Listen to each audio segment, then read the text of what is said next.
Le drame dans notre pays, c'est la quantification. Et cette quantification, donc, c'est la mesure. Et il y a bien sûr la mesure du temps. Et donc, je me suis beaucoup intéressé à l'intelligence du temps, l'une des 10 intelligences avec lesquelles nous venons au monde. Il y a une différence fondamentale d'abord entre le temps perçu et le temps vécu. Lorsque vous êtes brûlé la main, par exemple, enfant, vous l'oubliez jamais. Pourquoi vous ne l'oubliez jamais? Alors que la bonne nouvelle qui aura eu lieu en même temps, vous l'aurez totalement oubliée. Parce que dans un processus d'évolution, notre cerveau ne retient que les mauvaises nouvelles pour progresser. Et donc, lorsque se déroule par exemple une semaine ou 15 jours, où vous avez l'impression que tout va mal, c'est uniquement parce que votre cerveau perçoit que les mauvaises nouvelles. Et vous ne pouvez pas garder les bonnes nouvelles. Alors je vous donne déjà un premier conseil, faites des ronds et des croix.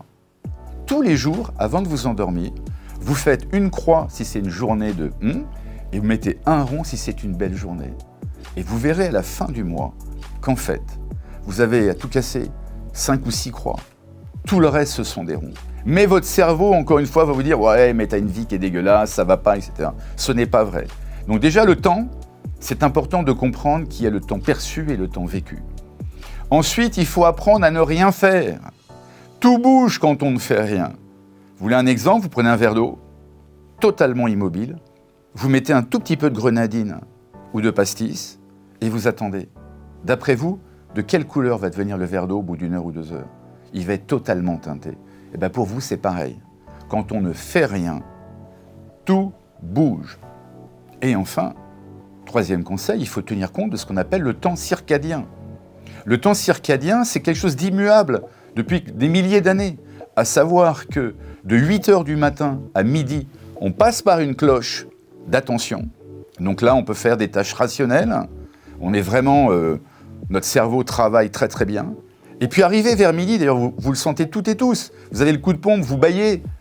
Entre midi et à peu près jusqu'à 14 heures, il n'y a plus de rationalité. C'est la baisse des défenses. Et là, au contraire, il faut faire de l'intuition. Idéalement, il faut presque faire une sieste aussi.